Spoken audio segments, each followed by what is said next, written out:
There is a greater chance that foreigners looking for information about Nigeria will stumble on images and reports that put the country in a bad light. From random unruly acts abroad to staggering figures of international Nigerian scammers, the list is long and worrying. But to quote a renowned author, Chimamanda Adichie, this is the danger of a single story. One thing I know is that bad news sells. When good things are happening, people will hardly talk about it, but when you do something bad, that's what's talked about. And Nigeria is the biggest economy biggest country, basically. We are the greatest, we're known as the greatest. So our numbers are a lot. And so even if other people are doing things in more proportion than Nigerians, just because we are bigger, just because we have more population of people in other places, the news about some of the negatives that we do is sold. And so whenever that happens, it comes across as this is all what Nigeria is known for. But that's not it. We are not propagating the good stories, because good stories exist. In their numbers, there are many, but it's not being propagated as much as the negative ones, because bad news, like I said earlier, sells. Hot news sells, gossip sells, something wrong is happening. So people are more prone to look out for such news than the good news. That being said, why then are first world countries like the US seen as the greatest in the world, despite their own shortcomings? The reason why we have that perception of the US, if you look at it seriously, and you will see that it's the movies, things like the movies that come out of there, things like the stories that are crafted, specifically to carry the positives.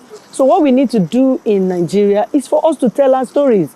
What we need to do is for us to push our stories. When you see negative news, that's not what to retweet or to send on your broadcast on WhatsApp. What you need to broadcast is find those good things people are doing. They talked about the young girls who won that programming contest around the world.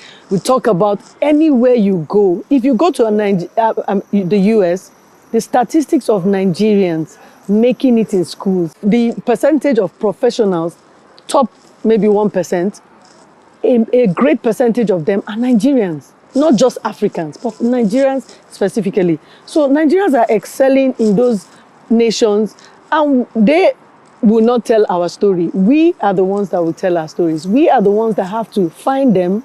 We are the ones that have to put them on platforms, celebrate them.